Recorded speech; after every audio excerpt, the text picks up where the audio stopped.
Other actors win awards for their acting skills, but I won Best Actor for my genuine criminal talent. The director told me to just play myself, and I let it slide. The police watched the set and suggested a thorough investigation. I let that slide too. Fans said, "Bro, don't kill me. I'm really afraid you'll end up in jail," and I still let it slide. But that day, I ran into a real serial killer on set. We locked eyes for 3 seconds, both thinking the same thing. This guy, something's off about his scent. I'm Xiao He, an ordinary senior in computer science. Overnight, I got bound to a crime cheat system, learning all sorts of criminal skills. Sounds cool, right? But the price is that I have to keep killing people to stay alive, or I'll just drop dead. I look at my own physique, I'm out of breath, just climbing 3 flights of stairs, then think about how 6th graders nowadays are already 1.7 meters tall, and how 70-year-old grannies and grandpas can still leap over walls to snatch eggs. Who am I supposed to kill? I might end up being killed instead. That would be a huge embarrassment. Just as I was worrying about whether to stake out the courthouse entrance, a buddy dragged me to a movie studio for a baka experience, one of those college student-funded one-day tours where you play a Japanese soldier in an anti-Japanese war drama. In the end, I was wearing a civilian costume, and during filming, I killed a Japanese soldier. The system lit up, successfully killed 1 person, plus 1 point. I was stunned. This crappy system could actually be fooled by my acting. Killing during a shoot still counts as killing. After repeated tests, I confirmed that as long as my character kills someone, the system judges it as a success. Too bad being an extra is too low-key, with negligible influence and pitifully few points. So I came to the film base, hoping to find a role with more screen time, a proper villain who can kill a few people. I hadn't walked far before the casting director, Xiao Song, grabbed me. "Director, I've found the right actor. Look at his vibe. Doesn't he seem just like a murderer?" I took off my sunglasses, revealing a smile. "Hello, director. My name is Xiao He." The director's droopy eyelids flew open instantly. He stared at me for a full 10 seconds. I understood he must be thinking, where did Xiao Song drag this psycho from a crime scene? No helping it. Ever since I bound this damned system, something indescribable has clung to me. I was just a law-abiding college student who wouldn't even skip a boring class. But now if I stand anywhere casually, my aura can scare children to tears. Last time I helped an old lady cross the street, she insisted I looked like a wanted criminal on TV and nearly called the police. "He doesn't want any pay. He just wants the first scene to let him kill someone," Xiao Song whispered to the director. The director's expression turned even stranger. "I'm so bitter. This drama is called Burning Heart, a romance idol drama disguised as a crime investigation. I'm playing the villain in one of the episode cases. A refined killer dragging a chainsaw through the woods, chasing victims. After finishing makeup, I looked in the mirror, gold-rimmed glasses, a pale face, a blood-stained white coat. I picked up the prop chainsaw and walked out. The whole crew gasped. The young actress playing the victim, Meng Lulu, turned pale and stammered to the director. Director, are you sure you didn't hire this guy from somewhere?" The director wiped the sweat off his forehead, forcing calm. "What are you all standing around for? Get ready to shoot. Every minute wasted is money." Meng Lulu squeezed out a smile uglier than crying. Teacher Xiao, hello." I silently stepped back a few paces, put down the chainsaw. "Hello." I had to put it down. I felt like she was about to call 911 any second. Then the director yelled, "Action." I grabbed the chainsaw and charged toward Meng Lulu. The chainsaw roared. Help! Help!" Her screams pierced through the entire forest. Her scream was so real that I began to doubt if I'd gotten too deep into character and actually cut her. What's even crazier was that someone from the crew next door poked their head over, looked, and then went, "Holy crap. The killer from next door has gone berserk. Call the cops." And the cops actually came. Officer Zhang stared at me. His expression so complicated it was like he was mentally matching me against every wanted criminal. Yeah, his right hand kept resting on his hip. I don't need to say what was holstered there. I quickly raised the chainsaw and went in my own arm. See? It's fake. Can't hurt anyone." The chainsaw buzzed back and forth on my arm, and all the cops took a step back in unison.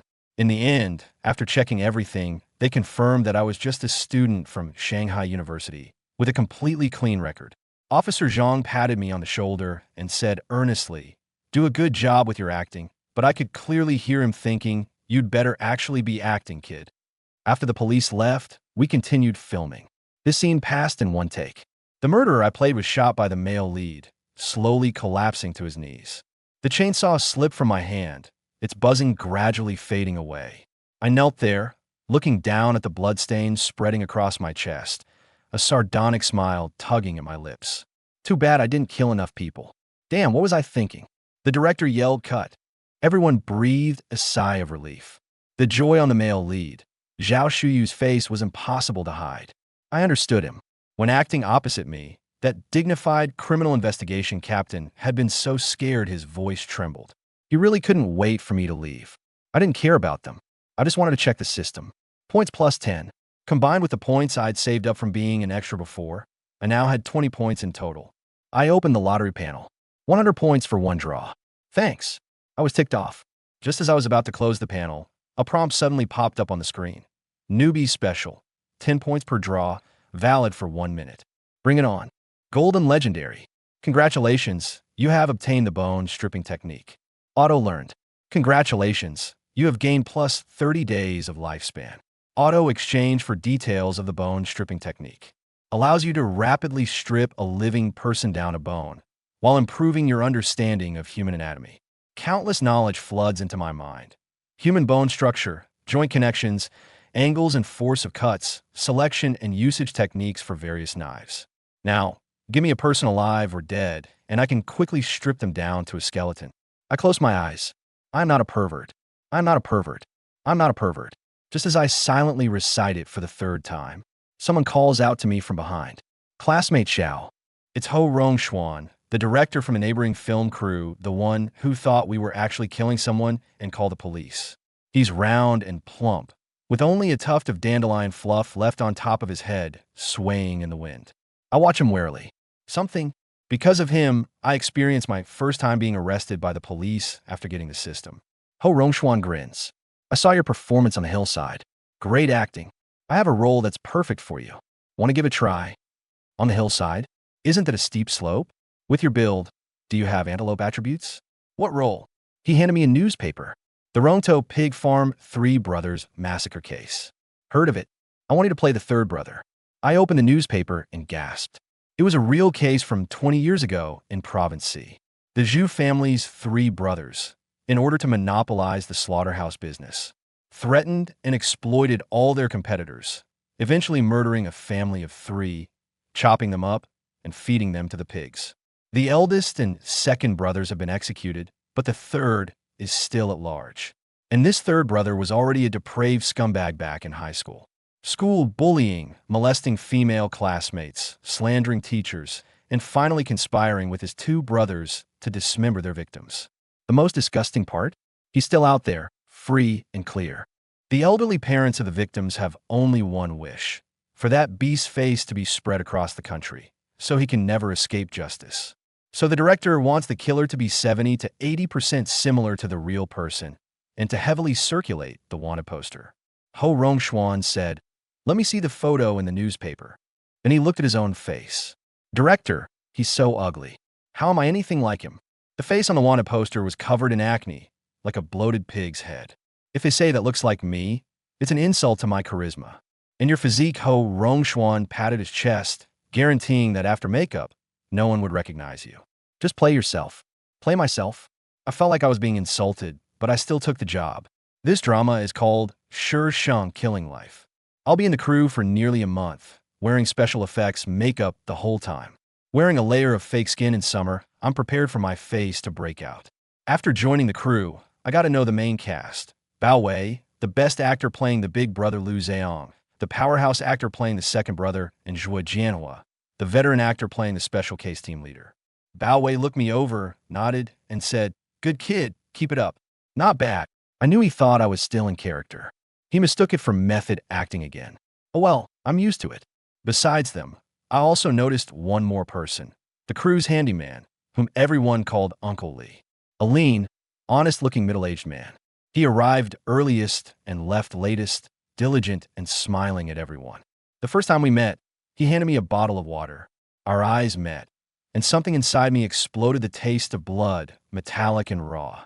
Ever since I got the system, I've had a sharp intuition for criminals. Before this, I used it on another set to catch a say-seeing fan who was stealing. But Li Ziqing felt entirely different. He carried a bloody aura, thick enough to make me sick.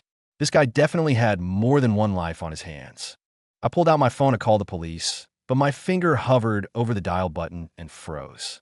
What could I say? Officer, I detected a murderer through my species' sensing intuition. They'd probably arrest me first, so I had to keep an eye on myself.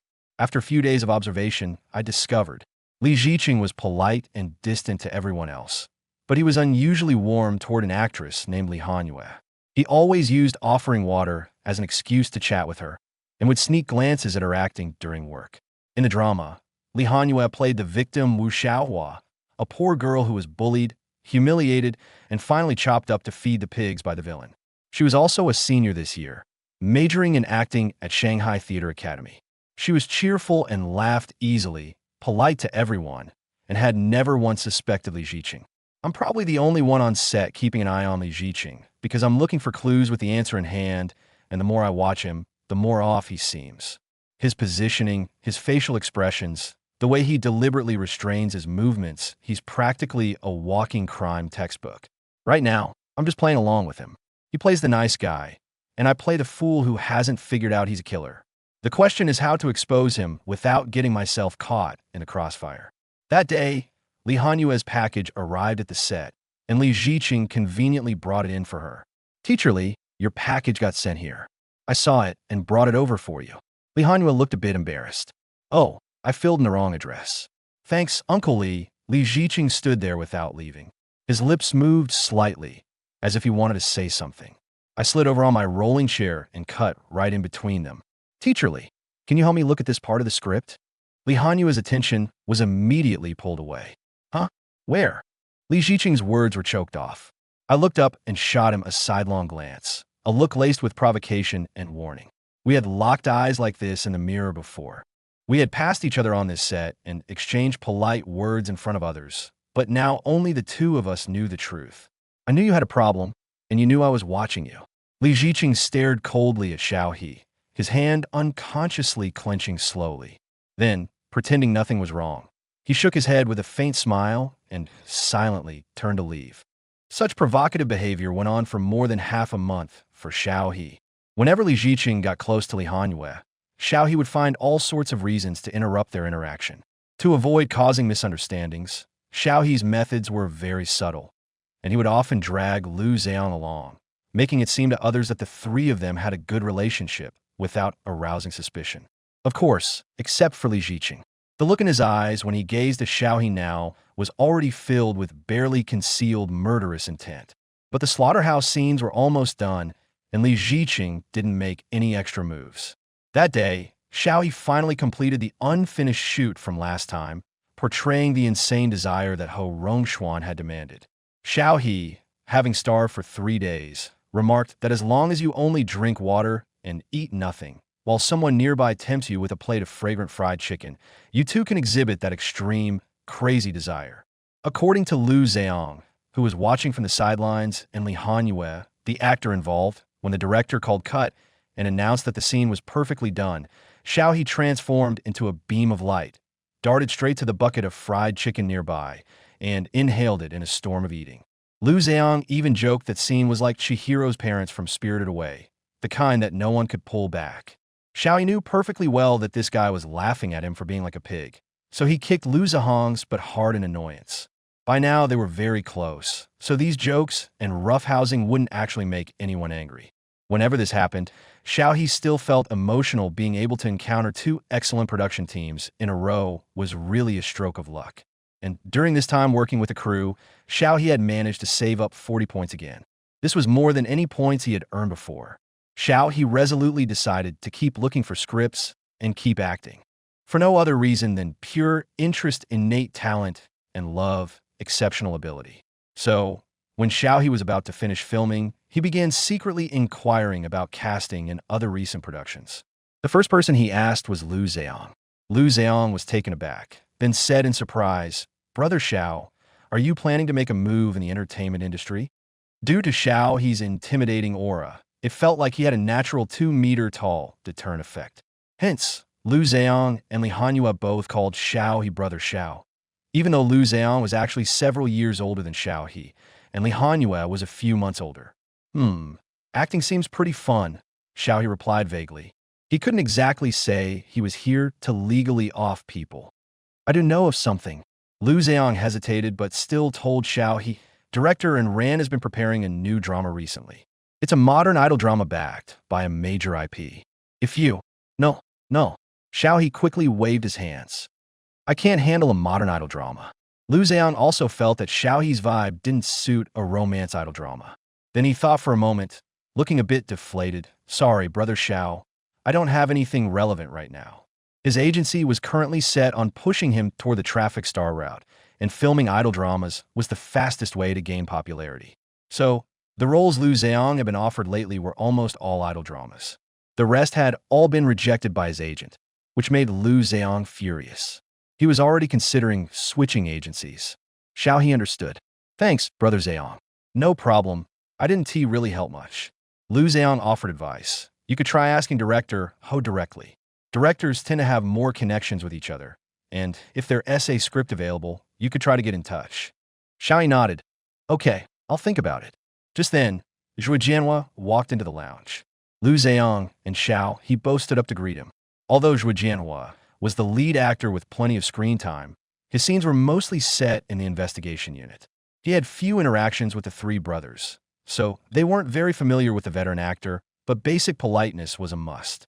Zhuo Jianhua nodded at the two, then unexpectedly fixed his gaze on Xiao He. Come over here for a moment. Huh? Xiao He pointed at himself in surprise. Me? That's right. Zhuo Jianhua clasped his hands behind his back without adding anything else, signaling Xiao He to follow him outside. Go on, hurry. Lu Zheong winked at Xiao He. It's definitely something good. Xiao He could only stride forward to follow Zhuo Jianhua's steps. After arriving at another empty lounge, Zhuo Jianhua finally spoke. An old friend of mine, his son, wrote a script. There's a role that suits you quite well.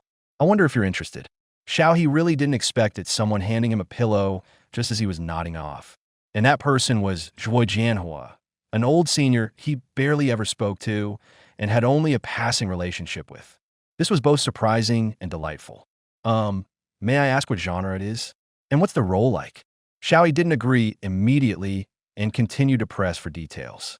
Seeing that Xiao He wasn't instantly tempted, Zhuo Jianhua felt even more admiration for him. Although he hadn't spoken much with this younger generation, he had always been quietly observing. The others' acting skills weren't exactly extraordinary, but they were very spirited, especially his knife technique, which shocked Zhuo Jianhua every time he saw it. So when he saw the script handed over by his friend's son, Zhuo Jianhua immediately thought of Xiao He. It's a wuxia script. The role is a cook skilled with a boning knife. He's not the lead, but his part is quite important. I think you'll definitely be interested. Xiao He's eyes lit up. As expected of a seasoned veteran, he had pinpointed his thoughts in an instant. The role kills someone? Xiao He asked after a moment of deliberation. Since it's a wuxia setting, it should be full of blood and violence. Zhuo Jianhua. What a weird question. Kill. All right, I'll take it. Xiao He agreed without hesitation.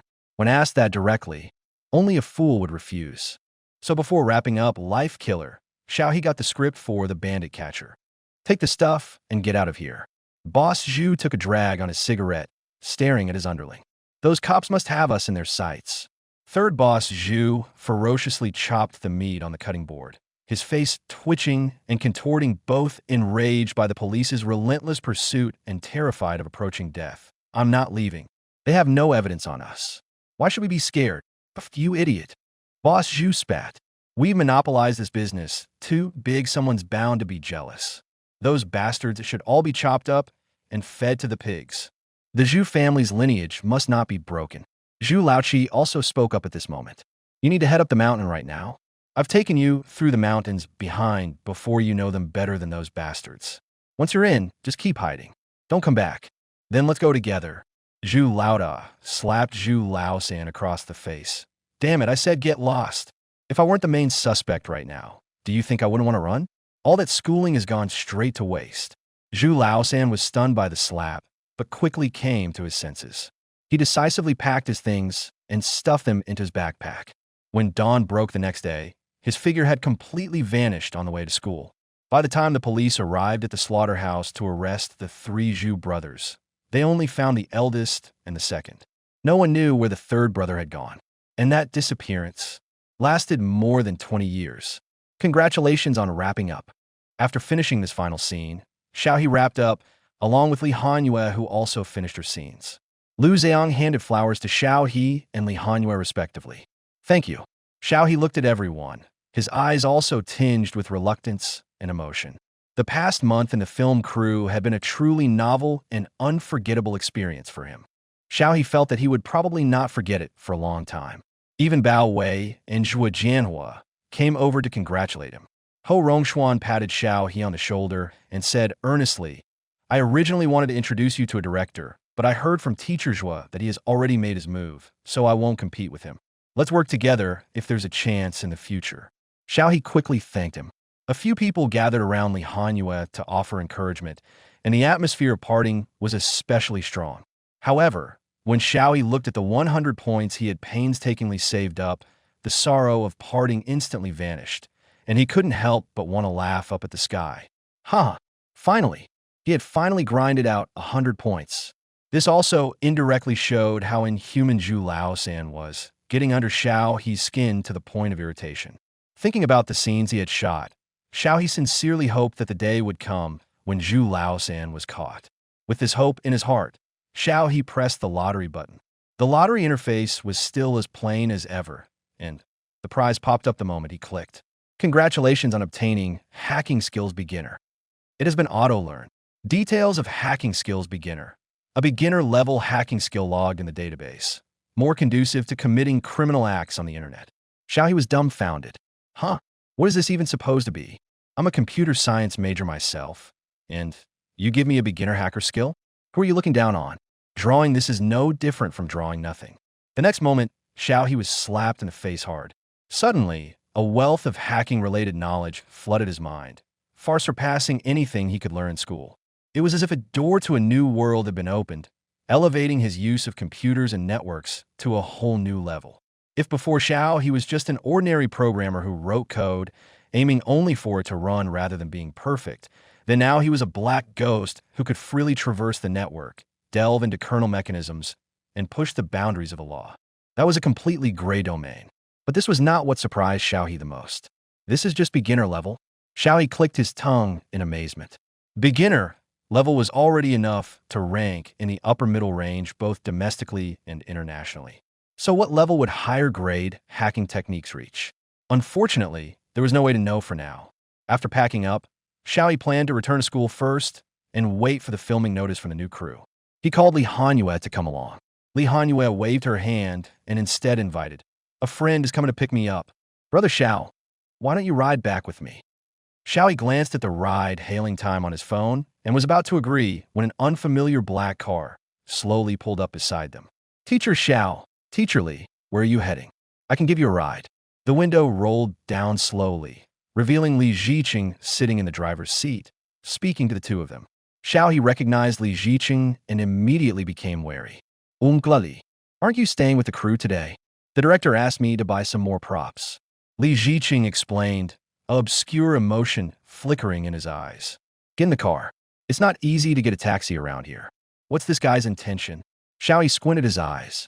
He's been too busy lately, hasn't had the chance to make a move, and this guy is already preparing to act? Xiaohe curled his lips and waved at Li Hanyue. Then I'll go with Uncle Li. See you. Then he directly opened the car door and sat in Li Ziqing's car. Li Hanyue nodded. Okay, bye, Brother Xiao. Li Ziqing leaned out and looked at Li Hanyue. Miss Li, aren't you coming along? Li Hanyue explained. My friend will be here soon. You two go ahead. Li Ziqing. A momentary unpleasantness crossed the man's face. He turned his head to look at the innocent-looking Xiaohe beside him, but ultimately said nothing more, stepping on the accelerator and driving towards the outskirts of the film base. Inside the car, the two of them fell into an eerie silence. Xiaohe decided to let things be and simply remain still, his hands resting naturally on his legs, eyes fixed straight ahead, putting on an air of complete obedience. Li Ziqing glanced at the young man beside him through the rearview mirror, as if pondering something, then reached for the cigarettes next to him. Do you smoke? Thanks, I don't smoke. All right. Li Ziqing lit a cigarette himself, slowly inhaling and exhaling the smoke. Xiao He silently rolled down his own window. After what felt like another long while, Li Ziqing finally spoke. Classmate Xiao, you're a student at Huda, right? What made you want to become an actor? Xiao He raised an eyebrow. A bit of accident and a bit of luck. Also, I really wanted to expose the ugly face of Zhu Lao-san, so I accepted the director's invitation. I see. Li Ziqing twitched the corner of his mouth. You're quite righteous. Sensing the sarcasm in the man's tone, Xiao He decided to take the initiative. Uncle Li, you've been watching my performance these days. What do you think? Is it authentic enough? Li Ziqing, I don't know much about acting, but I guess if the real third brother saw you, he'd be absolutely stunned. After all, your face is a spot-on replica. Is that so? Xiao He dragged out his tone, his gaze piercing through the smoke at the slightly gaunt man before him before slowly shifting away. Uncle Li, do you think they'll ever catch the killer in their lifetime? Haha, Li Ziqing chocolat. Of course I hope they catch him soon. But it's been over 20 years. Now, who knows what's become of the murderer? True enough. Though it reminds me of a news report I saw once. Xiao He spoke with a feigned sigh. A fugitive wanted by the police for years never actually fled far. All along, he'd been lurking near the victim's family, getting off on watching their pain and the police's years of inaction. Uncle Li, what if that Zhu Lao-san did the same hiding near the victim's family all these years, even knowing that a film crew is about to shoot the case he committed back then? Li Ziqing paused, the cigarette in his hand trembling slightly, ash falling onto his pants. He didn't seem to care, just turned his head and stared coldly at Xiao He. Meeting the man's scrutinizing gaze, Xiao He pretended not to notice and gave a slight smile. What's wrong, Uncle Li? Just chatting casually. What do you think old Zhu would do if he found out? Would he want to visit the set? Maybe even give a review of how well this old Zhu actor captures his likeness. The young man's smile initially held no malice, but his criminal aura added a touch of mockery and derision, as if everything was crystal clear to him. Li Ziqing licked his dry lips and said, I wouldn't know about that. Speaking of which, Uncle Li, you have a strong accent. Were you also from province C? What made you think of coming to Shanghai? Li Ziqing rubbed the steering wheel. Just came to broaden my horizons. After all, he looked at Xiao He with a half smile. Your knife skills really opened my eyes, Xiao. I've never seen anything like it before. Quite different from the usual techniques I've seen.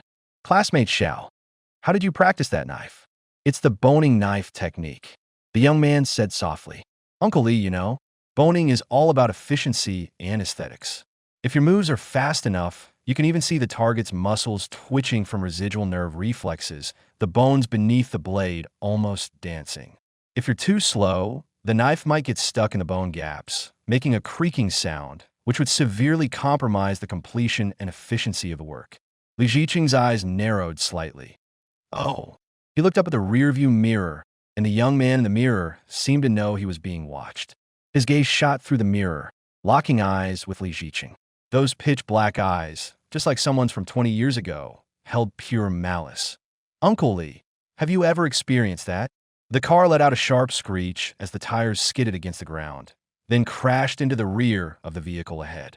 Both occupants lurched forward. Thump! Xiao He hadn't expected Li Ziqing to react like that.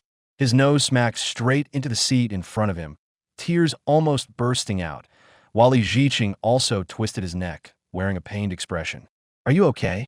Xiao He instantly snapped out of his earlier emotions, covering his nose and answering in a muffled voice. No, I'm fine. Damn, he had a strong suspicion this guy did it on purpose. Li Ziqing turned his head to look at Xiao He, quickly hiding the murderous intent in his eyes, and replied, while holding his neck, sorry about that. The car in front braked suddenly, and I didn't react in time. It's fine, it's fine. As the two were talking, the reaction from the people in the car ahead was more dramatic than they had expected. The door opened, and two bodyguards in black suits followed a young man, wearing a mask and a baseball cap as he walked over. Fuck, where did these say-seeing fans come from? This is fucking insane. They even followed us here. The young man cursed wildly while pounding on the car window, his movements anything but gentle, as if he was about to smash Li Ziqing's window at any moment. Neither Li Ziqing nor Xiao he expected the other party to be such a hot-tempered guy. From what he said, was he actually a celebrity? Were they being mistaken for stalkers? Li Ziqing's face darkened immediately. He rolled down the window and stared coldly at him. You were the ones who slammed on the brakes first. And who do you think you are, cursing at us like that? We don't even know you. Oh, following us all this way. And now you're pretending not to recognize me? The masked man sneered and directly tugged at the driver's door handle. Motherfucker, get the hell out of the car. I'm going to make you famous nationwide today. What do you think you're doing? Li Ziqing locked the door and shouted sternly, while Xiaohe in the backseat had already dialed the traffic police and emergency hotline. Just then, another middle-aged man got out of the car ahead, wearing a gray suit and looking decent enough. Xiaohe guessed he was probably the guy's agent. Sure enough, the agent rushed over to the masked man and pulled him back. I've already called an ambulance. You go back to the car first. I'll handle this here. Damn it, Chung, I can't swallow this. Shut up. Watch your mouth. This agent was clearly calmer than the masked man. After barking that, he glared viciously at Li Ziqing and shouted in an icy tone. What's your name? Do you know who you hit? Let me tell you, this isn't over. Just you wait. Li Ziqing sneered. What do you mean by that? Just because you're celebrities, you can pin things on people? This whole thing was your fault to begin with. Why are you blaming us? Li Ziqing's voice was very loud, and since this was near the film studio, there were other pedestrians on the roadside. Noticing the commotion, they all came over to see what was happening. What's going on? What's happening? Was there a car accident? Who got into an accident? Isn't that Chung Hong-won? Who's that? It's Ran Yunrui's agent. Huh? That's Ran Ji's agent? Could something have happened to Ran Gu? Look, is that Ran Gu over there? As the voices around grew louder, Chung Hong-won's face grew darker. He quickly signaled the nearby bodyguards and had Ran Yunrui return to the van immediately, telling him to stay out of sight. But just as Ran Yunrui tried to leave, Li Ziqing grabbed him. Hey, don't run off. We haven't settled this yet. Let go of me. Ran Yunrui acted tough, but in reality, he was soft and weak. Li Ziqing's pull nearly sent him flying, and the other bodyguards immediately stepped in, plunging both sides into chaos. And at that moment, Xiaohe was secretly filming. To be precise, he had started recording right after the rear-end collision to preserve evidence. This was actually the GoPro his roommate had lent him, originally meant to capture some footage of the film studio for his roommate. He had been too busy to use it until now, but it wasn't too late to start recording wonderful moments. However, before the two sides could argue for long, the traffic police arrived. Xiaohe immediately handed over the footage he had recorded. Only after the investigation did they learn that Ran Yunrui's side hadn't been lying. They had indeed been followed by a Seising fan recently, and that car was the same model as Li Ziqing's, which sparked Ran Yunrui's anger, making them want to teach the Seising in the car a lesson. But to their great surprise, the people in the car were actually innocent, and certainly not the Seising fans they had assumed. However, Li Ziqing's car didn't have a dash cam, so there was no clear evidence yet as to whether this was a rear-end collision caused by the lead car's malicious braking. Naturally, Ran Yunrui and his group didn't admit to it. Li Ziqing was very angry and demanded a thorough investigation. However, Ran Yunrui's agent, Chung Hong-won, was quick-witted. Once he realized it was all a misunderstanding, he promptly apologized to Li Ziqing and offered full compensation along with hush money. Even Xiaohe received a share of the hush money. This matter is our fault. We hope you two won't pursue it further. Faced with Chung Hong-won's smile and the compensation, Li Ziqing's words got stuck in his throat. He looked down at the envelope in his hand and hesitated. Actually, this car wasn't Li Ziqing's, it was a utility vehicle provided by the production team. But now that this had happened, the money, he naturally kept it for himself. Then don't do this again. Li Ziqing immediately changed his attitude and put away the thick envelope. Following Li Ziqing's words, Chung Hong-won looked at Xiaohe again. What do you think, sunglasses-wearing young man? Xiaohe shrugged. I'm fine with anything. Thus, everyone reached an agreement and settled the matter smoothly. By the time Xiaohe walked out of the traffic police detachment, the sky had darkened.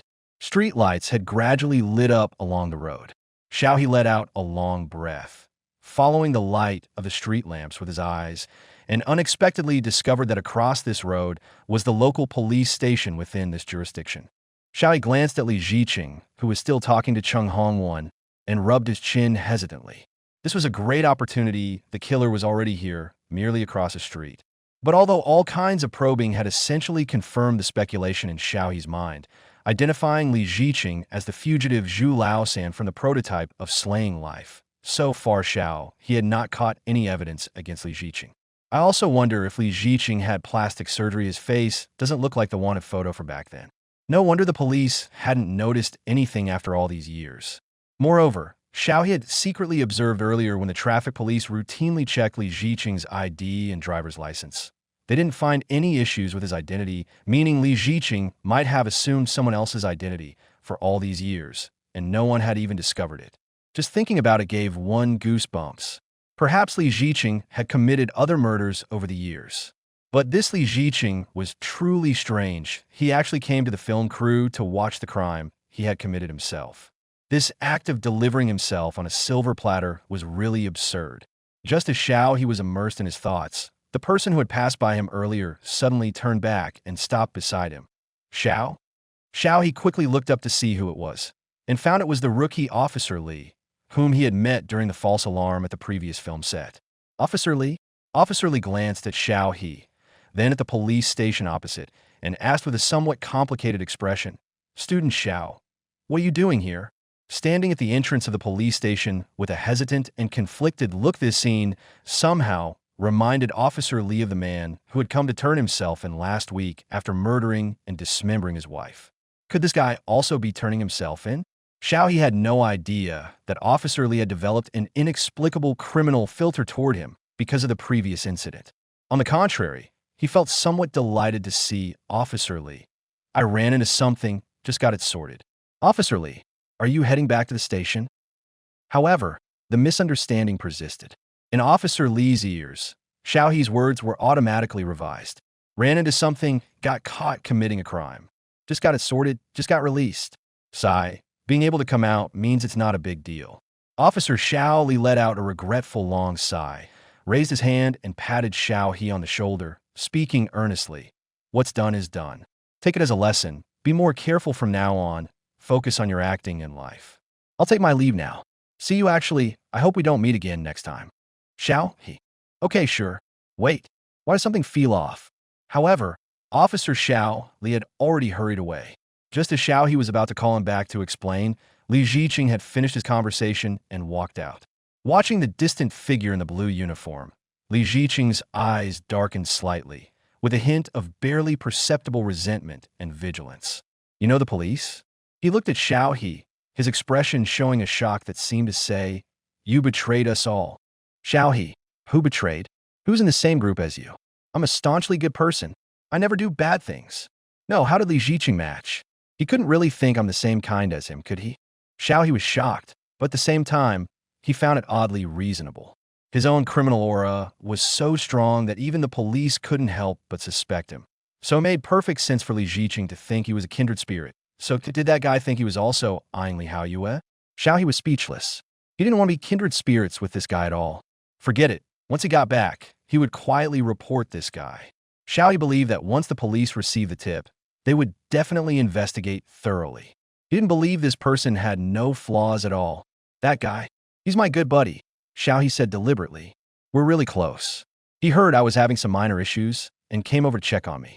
Even though he and that Officer Li had only met twice so far, and Xiao didn't even know the guy's name. But that didn't stop Xiao from messing with Li Ziqing. Sure enough, Li Ziqing's expression grew more serious, and his gaze toward Xiao began to change. Xiao didn't explain, but simply said, "Then I'll take my leave now. Goodbye, Uncle Li." "Should I see you out?" Li Ziqing asked tentatively. "No need." Xiao hailed a cab with remarkable speed and returned to the school. Li Ziqing stared at Xiao's retreating figure, his fingers lightly fidgeting, the murderous intent in his eyes fully surfaced. "I was originally going to choose that bitch," the man murmured hoarsely to himself. "But what could be more challenging than I killing another me?" Back at the dormitory by cab, Xiao first tidied up his belongings. He lived in a 4-person dorm with a bed over a desk and a private bathroom, which was considered a decent standard among public universities, and everyone was satisfied with it. However, since all the seniors had gone out for internships, the dorm was currently occupied only by Xiao. Xiaoyi first took some time to give the room a quick clean, then ordered takeout, sat down at his desk to eat, and finally turned on the computer. Surprisingly, the celebrity named Ran Yunrui actually had some fame online, and the news of his car accident was now causing a huge stir on the internet. Thinking of that guy who used profanity as punctuation, Xiaoyi's curiosity was piqued, and he followed the trending topic to take a look. This Ran Yunrui had starred in two fairly popular idol dramas, and recently it was rumored that he was participating in a major IP idol drama production at a film base, taking the lead role, which had many of his fans full of anticipation. But now that the accident happened, the fans exploded and videos from the scene spread everywhere. Marketing accounts also seized the opportunity to stir up trouble online, making things escalate further. Xiaoyi clicked on the videos and found that mainly two videos were circulating online. One was a recording of car debris left at the scene after a rear-end collision, but it didn't show the vehicles themselves, leaving much to the imagination. The other was a video of Ran Yunrui lying on a stretcher being pushed into an ambulance. The icing on the cake was a bunch of chat records obtained from who knows where. One of the chat records is said to be from an insider. How inside? That naturally can't be said, but this insider claimed that the driver who rear-ended was actually hired by a Seising fan, who had been tailing Ran Yunrui for days. Ran Yunrui had chased him away several times before, but it was useless. This time, in an attempt to escape the Seising's pursuit, their cars accidentally collided. Now Ran Yunrui is still in the hospital, and no one knows his condition. What terrible luck. Great, it's an absolutely authoritative chat screenshot. Looks like I have to believe it. Our Appa must have suffered a huge injustice. Upon seeing these chat records, the fans didn't hesitate for a moment and immediately believed them completely. Oh my god, Seisings are this bold now? Straight up playing Fast and Furious? Can't people really be rational about their fandom? This is terrifying. Boycott Seising fans. Boo-hoo. I hope Yunrui Appa is okay. What does this Seising look like? Did anyone get a photo of the scene? This makes me so angry. If I run into them offline, I'll get them. I wish I could trade 10 years of my life for Yunrui Appa's smooth surgery. Please, please, boo-hoo. Xiaoyi was completely stunned. Dude, is this even Chinese? No wonder they had to pay hush money back then. It seems that agent named Cheng Hongwen had already planned this narrative at the traffic police detachment to maximize the benefits from this incident and also use the opportunity to stir up fans' emotions, solidify their loyalty, and weed out Seising fans. Xiaoyi was willing to bet that a lot of the information here was deliberately spread by Ran Yunrui's own company. Even the seemingly brainless leading comments below were likely mostly paid trolls hired by the company. But their ability to manipulate public opinion was just too powerful. If he hadn't witnessed all this today, he might have believed that Ran Yunrui was on the brink of death, lying in a hospital being rescued. Xiaoyi shook his head helplessly. This is exactly why so many people now have a bias against traffic stars. They stir up public opinion, fabricate conflicts, and though they show no real professional skills, their fans love them obsessively. But he wondered what these girls would think if they knew Ran Yunrui used profanity as punctuation. Xiaoyi made another round on the internet and only breathed a slight sigh of relief after confirming that no videos or photos of him had been circulating online. It seemed Cheng Hongwen and the others had managed to keep things within bounds. Though they were talking nonsense, they had directed the flames toward ordinary people like them, letting fans come and cyberbully them. Otherwise, Xiaoyi wouldn't have minded letting the video of Ran Yunrui cursing go viral across the entire internet. After having a good laugh at Ran Yunrui and his fans' expense, Xiaoyi began to seriously investigate Li Ziqing. As expected, Li Ziqing's previous online traces were very scarce, and there was even a period of nearly 3 years in a state of complete disconnection from the internet. In this internet age, can someone really not use the internet at all? Just as Xiaoyi finished organizing the relevant information on Li Ziqing and was about to find a way to report him, his phone suddenly lit up. Xiaoyi glanced at it and saw it was a text from Li Hanyue. Li Hanyue, Brother Xiao, are you free now? Let us hang out. Xiaoyi. Xiaoyi was a bit surprised. His eyes instinctively glanced at the phone's time, 11:50 p.m. Although for a young person, this time might just be when the nightlife is starting, but him and Li Hanyue, this is just too weird. And besides, they only parted this afternoon. Xiaoyi originally wanted to refuse directly, but suddenly frowned, staring at this message in deep thought for a long time. Xiaohe, just the two of us. Li Hanyue. Yeah, I have something I want to talk to you about in private. All right, case solved. This one is definitely not Li Hanyue. After this period of getting along, Xiaohe knows Li Hanyue very well. She is not the kind of person to be so presumptuous. Even if she wanted to invite him to dinner, she would definitely ask Lu Zheong to join. Most importantly, they are college students. They all have curfews. Li Hanyue, being a college student too, could not possibly not know that. With her personality, she would definitely have made plans with Xiaohe in advance. Not at this awkward time. Having figured this out, Xiaohe decisively turned on his computer to trace the login IP of this account and directly hacked into the surveillance cameras nearby. It was a bar, crowded and bustling with a lively atmosphere. The dance floor was packed with swaying bodies, young men and women drinking in their respective booths, their faces illuminated by colorful, dazzling ambience lights, revealing a scene of extravagant dissipation. In such a dim environment, accurately finding one specific person was clearly unrealistic.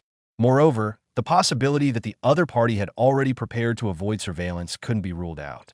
As expected, there was something wrong. According to Li Hanyue, she was also planning to return to the Shanghai Theater Academy today to deal with some recent academic matters at school. But now, the location of this bar was far, far away from the Shanghai Theater Academy. Almost without a second thought, Xiaohe directly guessed who it was. Li Ziqing. He had been stalking Li Hanyue for a long time, and it was very likely he found a way to steal her account. He just didn't expect that this guy had actually shifted his target to him. Xiaohe pondered for a moment, then cautiously put down his phone without replying. At the same time, Xiaohe had already found the email address the police had released back then, using the sparse official website information left on the internet. Staring at this email address that had sat quietly for over 20 years, Xiaohe hesitated. Perhaps he should send it directly to the email account the police currently use, rather than this one. After all, so many years had passed, this email was probably long abandoned. Even if he sent something, no one would see it. But thinking of the plot of life, snatching, and the officer in the story who persistently sought the truth, Xiaohe still checked this email address as well, sending anonymous emails to multiple different official accounts. Consider it a closure for those who tenaciously pursued the truth more than a decade ago. Even though many years had passed, even though no one was investigating anymore, even if they had forgotten it. At the same time, a man was sharpening a knife under the dim yellow light above his head.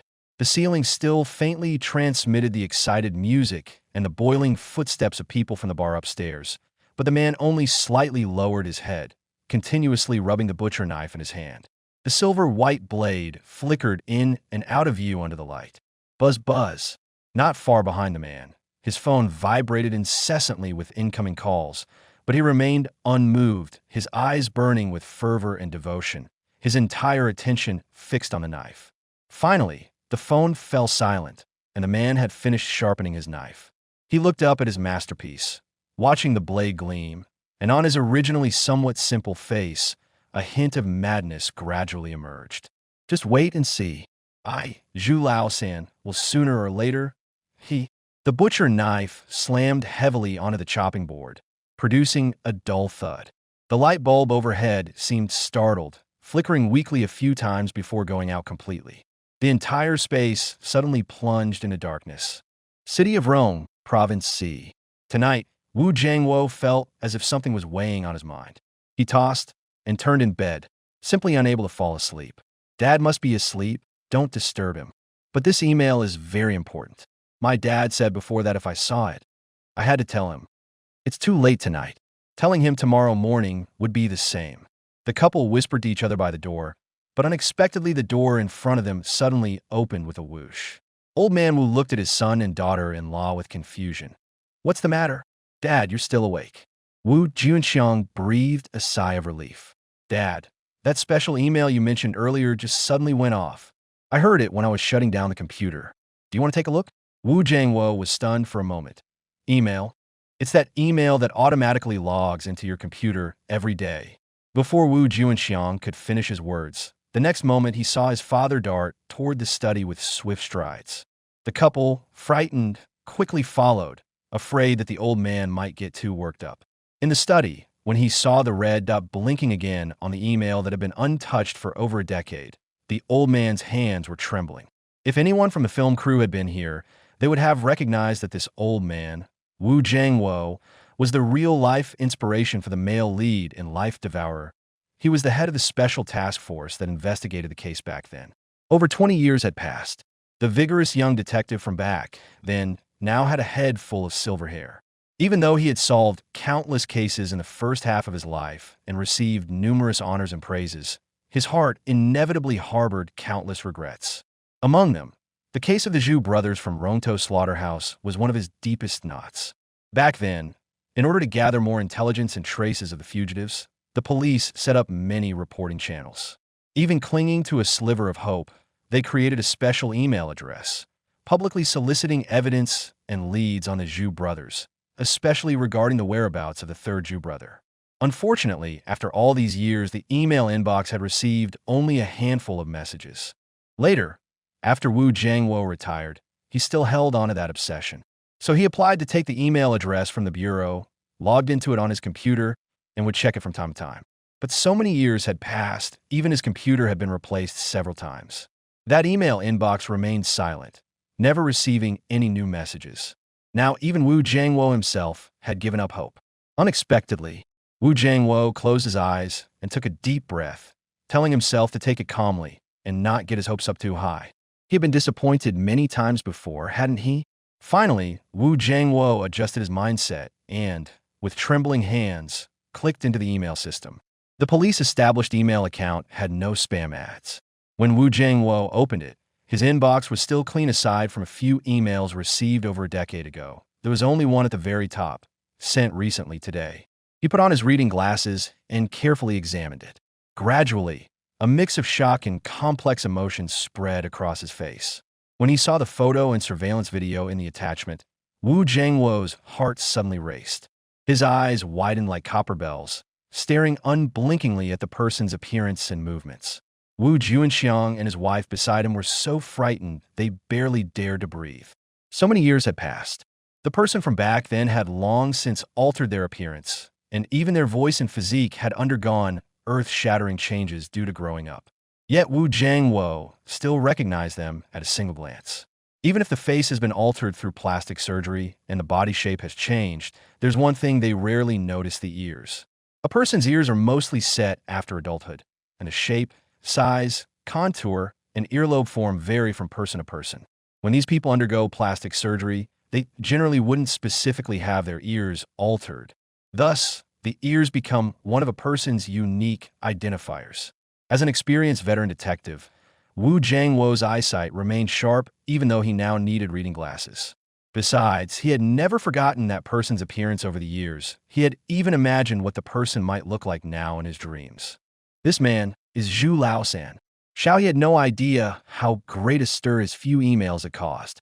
At this moment, Xiao He, who should have been asleep, was squatting at the entrance of the pitch-dark underground parking lot of the bar, dozing off with his head propped up. As his head gradually drooped until it completely fell, Xiao He shook his head heavily and his eyes became a bit clearer. How much longer? Didn't any of them see the emails? Xiao He muttered to himself and switched to squatting on the other leg. Originally, Xiao He had planned to just go to sleep and call it a day. But not having witnessed Li Ziqing being caught with his own eyes made him uneasy. Moreover, Li Ziqing had inexplicably approached him, and Xiao He worried that if he didn't respond, Li Ziqing would turn his attention back to Li Hanyue. After thinking it over, Xiao He decided he should indeed come to the scene and at least personally watch Li Ziqing get into the car. However, Xiao He had been squatting here for a while and still hadn't seen anyone. He was about to stand up and shake his numb legs when he suddenly heard hurried footsteps coming from the exit. Xiao He immediately knew from the sound that it wasn't the police. He quickly held his breath and moved into a corner.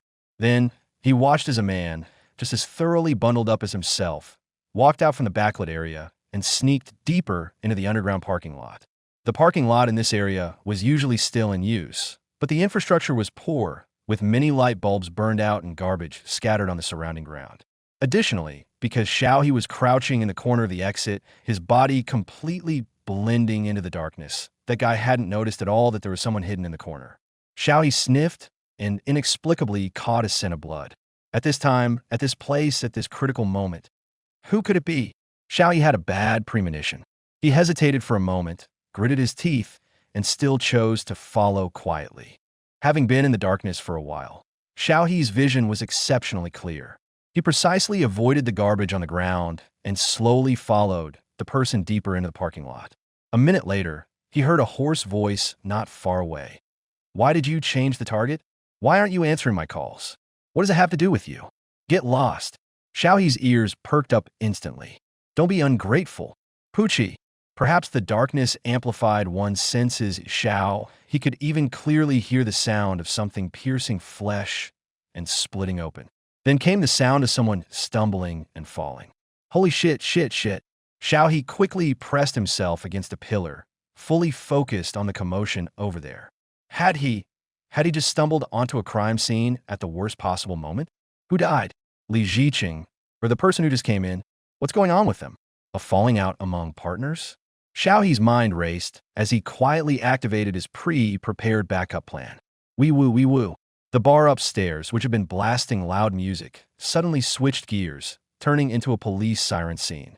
The sounds were as if dozens of police cars had all rushed into the bar, sharp and chaotic, instantly stunning everyone inside. Whoa, what the hell is that sound? Which idiot is pulling a prank? Turn it off. Hey, what's going on? Why can't we turn it off? With the shouts from upstairs, these sharp sirens quickly penetrated through the ceiling and reached the basement. This ambiguous presence had a strong deterrent effect on everyone with a guilty conscience. Almost as soon as the sound rang out, Xiaoyi heard the hurried sound of footsteps fleeing. Once the footsteps faded away, Xiaoyi quickly followed the source of the sound to where Li Ziqing and the others were. Surprisingly, the person lying on the ground was Li Ziqing himself. Xiaoyi turned on his phone, and in the faint light of the screen, he vaguely saw that Li Ziqing's chest had been pierced by some sharp object, now gushing blood continuously. Li Ziqing lay limp on the ground, his pupils gradually dilating. Staring at the only light in front of him, he struggled to move his hand, trying to ask for help. "He help me, please." Xiaoyi pressed his lips together, feeling barely any stir in his heart. Having once played the role of Zhu Laosan with full devotion, he truly couldn't muster any compassion for this despicable man. Zhu Laosan, he drew out his tone, slowly crouching down, looking down at the person on the ground from a superior position. His face, hidden behind the mask, revealed only those cold, indifferent eyes. "Back then, Wu Xiaohua begged you just like this, didn't she? Begging you to save her, but you raped her again, dragged her back to the slaughterhouse, and together with your brothers, dismembered her, even throwing her remains into the pigsty to destroy the evidence." Li Ziqing trembled all over, whether from Xiaoyi's words or from the fear of impending death. He clenched his fists and said shakily, I confess, it's all my fault. Please save me." But Xiaoyi just shook his head, his gaze scornful and mocking. "We don't know you were wrong, you just know you're about to die." And as his words fell, Xiaoyi suddenly heard a barely perceptible footstep behind him. A dangerous signal transmitted through his nerves to his brain, and a chilling sense of death surged in his heart. Without giving Xiaoyi any time to think, the moment the piercing chill made every hair on his body stand on end, out of the corner of his eye he spotted the butcher knife on the chopping block beside him. At the same time, his body erupted with unprecedented potential. Xiaoyi immediately rolled on the ground to evade the sneak attack and firmly grabbed the knife. He twisted his wrist and slashed horizontally. The skills ingrained in his body exploded fully. Xiaoyi's movements were smooth and fluid, without a hint of hesitation, and the slash used almost all of his strength. Along with a muffled cry of pain, Xiaoyi felt some liquid splash onto him. But he had no time to look down. Instead, he continued to twist his wrist, holding the blade upright, staring coldly at the person who had retreated. The butcher knife, carefully sharpened by Li Ziqing, now glinted with a chilling silver light in the darkness. The person in the darkness was breathing in suppressed agony, clearly having sustained significant injuries from the earlier counterattack. Across the pitch-black space, they stared deeply at Xiaoyi, who remained silent, merely raising his knife to silently convey his stance. Sirens kept blaring from above, and the two fell into a silent standoff. In the end, The person opposite didn't dare to test the power of the butcher knife in Xiao He's hands again and turned to flee. Xiao He, however, did not feel any joy. His mind was racing. Just now, he seemed to have accidentally cut that guy. No, if he hadn't fought back, the one lying on the ground would have been him. What to do? In this situation, they wouldn't think it was him, would they? Xiao He looked down to check himself. The hand holding the knife was wearing medical gloves left over from a previous drama shoot, and he was clad in a very lightweight protective suit. To avoid making noise while moving, he had even pinned it tight to his body and wore it under a regular sport jacket. Well, Xiao He had to admit he looked extremely suspicious right now. Heaven knows, he really just didn't want to leave his name with the police, so he deliberately dressed very thoroughly. Forget it, it was very dim here, and he was fully covered. The other party didn't see his face, and there weren't many traces left of him at the scene, except for footprints and, damn, Li Ziqing. Xiao He turned on his phone again and shone it on Li Ziqing. This sinful man was now lying quietly on the ground, his eyes wide open in anger, his face twisted in pain, having long since stopped breathing. Xiao He clicked his tongue lightly. Letting him die like this was really letting him off easy. A guy like this should have eaten his own judgment bullet in prison. Xiao He felt a bit regretful, but didn't dare to stay any longer. As for the mysterious accomplice, he had to leave it to the police to investigate. He believed the bloodstains left by that guy could provide some clues for the police. After making this decision, Xiao He continued sending commands to the bar upstairs, using the pretext of a mystery event to lure many people in the bar down to the basement floor. Most of the people in the bar were young, full of curiosity, and had been drinking. With numbers came courage, and they actually went downstairs out of curiosity to check on the mysterious event. Soon after, someone discovered the crime scene. The shock instantly sobered them up, and they let out a scream. Amid the screams, police cars with flashing lights arrived at the scene, but unfortunately the crime scene had already been ruined by the drunken young people. The dusty floor was covered with footprints from their panicked trampling. Xiao He, hidden among the crowd, quickly slipped away under the cover of night. All that was left at the scene was a mess and a body that was slowly turning cold. The next day, Xiao He was woken up by the constant buzzing of phone messages. Lu Zheong. Oh man, brother Xiao, wake up. Something huge happened. Xiao He rubbed his eyes, already having a rough idea of what Lu Zheong was talking about. But he still picked up his phone and asked, Xiao He, what's up? Lu Zheong. There's too much information. I don't even know where to start. Lu Zheong. You remember Uncle Li, right? That Uncle Li from the crew who always gave us water. He's dead. He was stabbed to death in a bar last night. By the time the police got there, his body was already cold. Xiao He. Lu Zheong. And it said that he was Zhu Laosan, the real-life inspiration for the case. The police have started investigating now. Our director was taken away by the police for questioning early this morning, and I was also interrogated. Brother Xiao, you'll probably be notified to give a statement soon, so be mentally prepared. I never imagined the real-life inspiration for the case we were filming was hiding right among us. It's really terrifying to think about. Xiao He. So the director and the others are okay? Lu Zheong. They're fine, just basic questioning. Now they suspect that this Li Ziqing has actually been lurking near the victims' families for over 20 years. Remember when our screenwriter went to Province C to stay for a while and communicate with the victims' families? That's most likely when Li Ziqing set his sights on our crew. Xiao He, why are you targeting our crew? To this day, Xiao He still didn't fully understand why. He couldn't figure out why Li Ziqing had set his sights on Li Hanyue. It couldn't really be because they both shared the surname Li and had some blood relation. Could it? Lu Zheong. Ahem. These things came from Director Ho's brother-in-law, who's a police chief. Don't spread this around, but apparently Li Ziqing wants to recreate the murder case. Xiao He. Recreate the murder case? Sure enough, he couldn't understand the twisted mindset of a psychopath. Lu Zheong. He set his sights on Li Hanyue, planning to kidnap her. Just because she plays the role from that case years ago, she has a fatal attraction for him. He wants to recreate everything he did to Wu Xiaohua on Li Hanyue to prove his criminal skills and provoke the police once more. Xiao He's expression instantly turned cold. That guy died far too easily. Xiao He, how is Li Hanyue doing now? Lu Zheong. She was frightened and is now receiving psychological counseling. Xiao He sighed.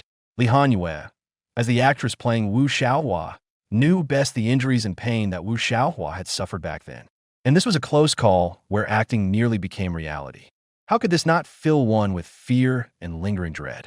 Considering that he played the role of Zhu Laosan, Li Hanyue probably didn't want to hear his voice for now, so Xiaohe only sent her a comforting text message. But Li Hanyue quickly replied a voice message with a nasally tone after crying. Brother Xiao, thank you. Now that I recall what happened earlier, I realize that every time that Li Ziqing appeared near me, you and Brother Liu would show up and interrupt our conversation. Although you might have done it unintentionally. I'm really grateful to you for not letting my memories become completely devoid of any sense of safety. At least in her memories, she had two companions to face it together, preventing her recollections from turning into a nightmare. And thinking that Li Ziqing was already dead, Li Hanyue felt there was nothing left to be afraid of. Xiaohe didn't expect Li Hanyue to only notice this now, but he was also glad that his help could spare her from too much psychological trauma. After comforting Li Hanyue, Xiaohe was also invited to the police station to give statement. In fact, his presence in the entire case was minimal. The only thing that might raise suspicion was that he had ridden in the same car as Li Ziqing back to the city center yesterday. However, Xiaohe wasn't too flustered. He had already cleaned up his tracks early yesterday, and he had no motive for murder, so the police couldn't possibly suspect him. But it was the old man Wu, who was observing nearby, who kept asking Xiaohe a series of computer-related questions, drenching Xiaohe's back in cold sweat. Yet the thing Xiaohe feared most didn't happen. In old man Wu's eyes, there was a sense of emotion, of relief, of the carefree feeling of a burden lifted. Getting old. All these years, this case has been weighing on my mind. Now that I've seen that email, everything finally has a conclusion. As for me, I have no more curiosity left. Xiaohe took one last look at old man Wu, pressed his lips together, said nothing, and quietly slipped away. Afterwards, Xiaohe quietly followed the developments of the case. Li Ziqing was dead, and his cold case could finally be closed, but the investigation into his murder had only just begun.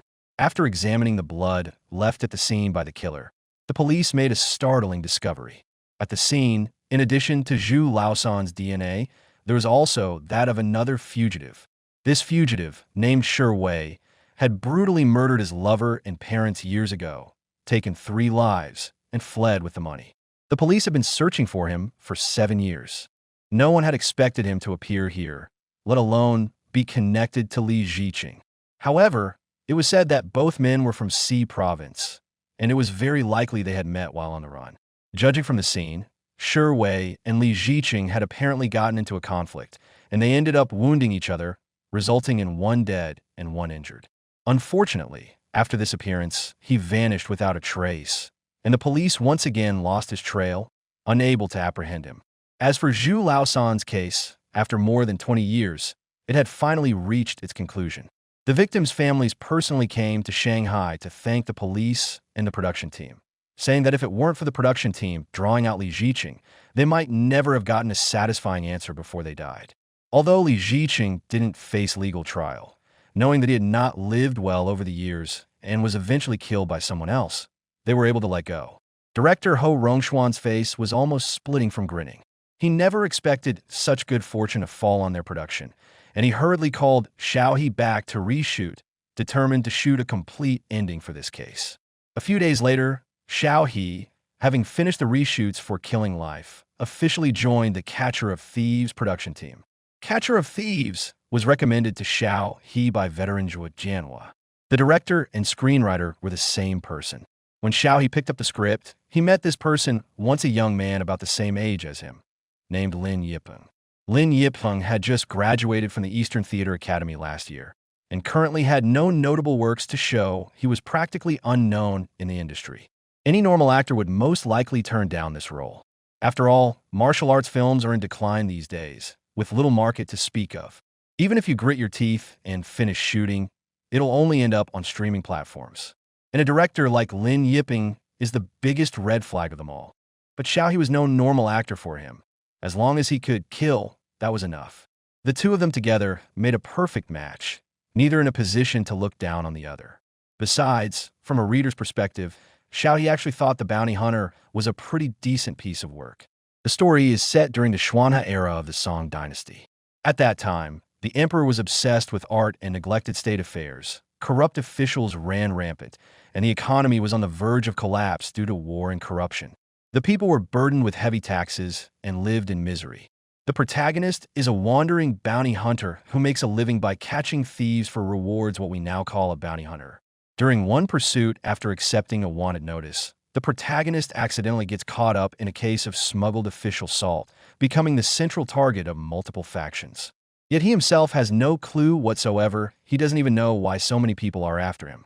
Thus, the protagonist could only keep shuttling between these factions to survive, using his connections in the martial world to investigate, searching for and exposing the real mastermind behind the official salt smuggling case.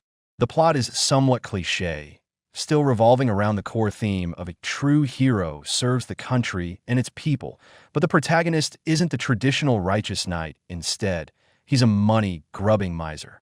With plenty of twists later in the story, it's still refreshing. If Xiaohe weren't fully aware that he had no foundation in martial arts or fight scenes, he would really have wanted to shamelessly ask Lin Yipeng for an audition for the role of the protagonist Jiang Rushui. The character Jiang Rushui is indeed charismatic, highly skilled in martial arts. With both emotional and intellectual intelligence intact, navigating multiple factions while still living a carefree life, truly embodying the saying, he leaves after accomplishing his task, hiding his name and deeds. Of course, Jiang Rushui killed a lot of people. Basically, everyone who chased him in the plot was finished off by him. Xiaohe could only imagine how happy he would be if he could kill so many people himself. But he was just a cook. Xiaohe, who had changed clothes and had his makeup done, let out a long sigh and sat at the entrance of a shabby inn, watching Lin Yipeng direct the crew to move things. Director Lin Yipeng was a young man with a slender build, pale skin, and looked somewhat frail, but when directing the set, he had a very commanding presence that could intimidate the rest of the crew. Moreover, from their brief conversation during the first meeting, Xiaohe knew that he was a person with strong opinions, and others could not easily change his mind. How well a cook it is. The character Xiao he was now playing was named Shun Ju, a cook at Penglai Inn, and also a martial arts master who had kept his identity hidden for many years.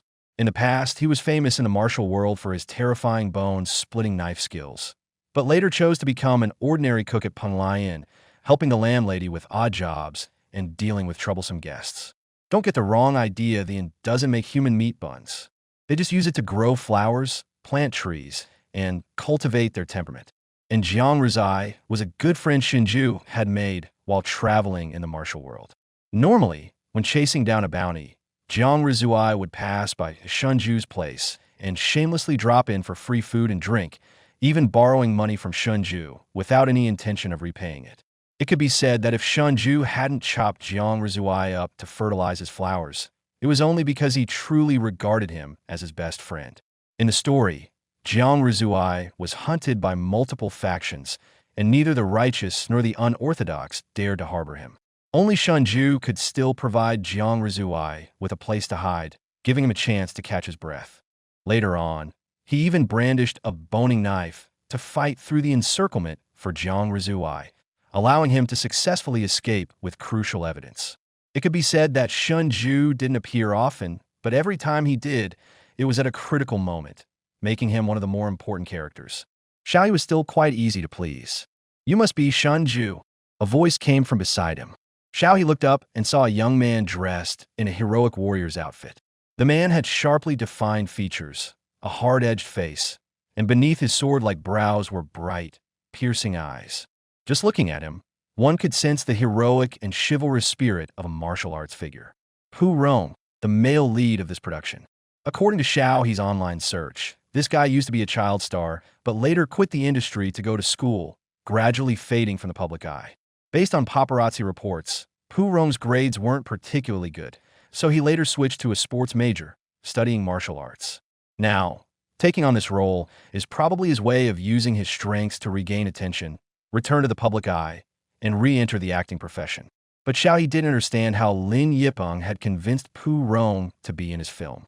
After all, Pu Rong had been a child star with high national recognition. There was no need for him to join this brand new, low-budget crew. "Hello, Teacher Pu. I'm Xiaohe." Xiaohe stood up and greeted him. Compared to Xiao He's reservedness, Pu Rong appeared much more at ease, even a little excited. I've seen the video of you doing knife tricks. How did you do that? Do you really know the boning knife technique? How many years of practice does it take? Who's your master? Are they taking apprentices? It looks so awesome. Xiao He confirmed this guy who studied martial arts really had some wuxia dreams in him. You're exaggerating. I just mess around. No master. Haven't studied for long. Thanks for the compliment. Xiao He could only reply to each question one by one. Pu Rong's enthusiasm didn't wane. I see. Then can you teach me later? I can teach you martial arts. Or did you know wire work? I can teach you hands-on later. Xiao He said in surprise. Sure. The bandit catcher had a lot of fight scenes. Although the character Shunju basically showed off knife skills and didn't leap over roofs or scale walls, he definitely couldn't avoid wire work. Pu Rong's help could greatly solve his future problems. With this topic opened up, the two chatted casually for a while, and Xiao He only then realized that Pu Rong wasn't as glorious as he had imagined. Being a child star means nothing now. I've long lost any fame. Pu Rong waved his hand. The industry is fast-paced with newcomers, and there are plenty of handsome guys. What advantage do I have? At best, I can cash in on some nostalgia, and the comments are full of people saying I've grown up ugly. As a child, as long as your features were even slightly symmetrical, you'd look cute no matter what. But growing up is different. After Pu Rong lost his baby fat, his features became sharper, giving him a much more rugged look, completely unlike the well-behaved kid he used to be. Add to that the fact that he wasn't a standout handsome guy, and many people felt their image of him was shattered. Trying to squeeze back into the circle was even harder than for an ordinary person. I don't mind you laughing at me. I've already flopped in several projects.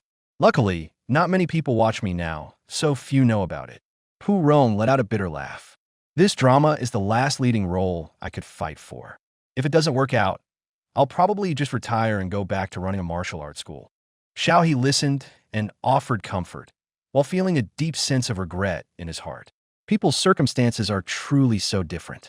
Some struggle for most of their lives and still may not go far, while others casually stir up the winds and clouds and can ride a smooth path all the way. The entertainment industry really is an interesting place. Shenzhou, Jiangru Shuai, come here. Lin Yipeng called out their character names from over there. Xiao He and Pu Rong quickly walked over. Since the film crew was running on a tight budget, most of the funds had gone into props and the set. So Lin Yipeng didn't bother with a grand opening ceremony. The core crew members just gathered in the Rentedin's main hall, bowed before the portrait of Guan Yu hanging in the center, and that was it. Then they began preparing for the first scene after the start of filming. Shenzhou was a character of few words but fierce actions. All Xiao He had to do was stand before the chopping block and pick up the boning knife, and the coldness and aloofness in his eyes already brought Shenzhou to life. 10 out of 10. Lin Yipeng was very satisfied, while Pu Rong was a bit surprised. Pu Rong had only seen Xiao He's video of playing with the boning knife before, but he never expected the guys acting to be this good either. This made Pu Rong even more looking forward to the upcoming filming. Thump, thump, thump. In the dim kitchen, there came a few faint knocks. The young cook in plain clothes put down his knife, looked expressionlessly toward the window, and said coldly, "Enter." The next moment, a dashing black-clad swordsman, a smile on his face, agilely climbed in through the window. "Brother Shun, long time no see."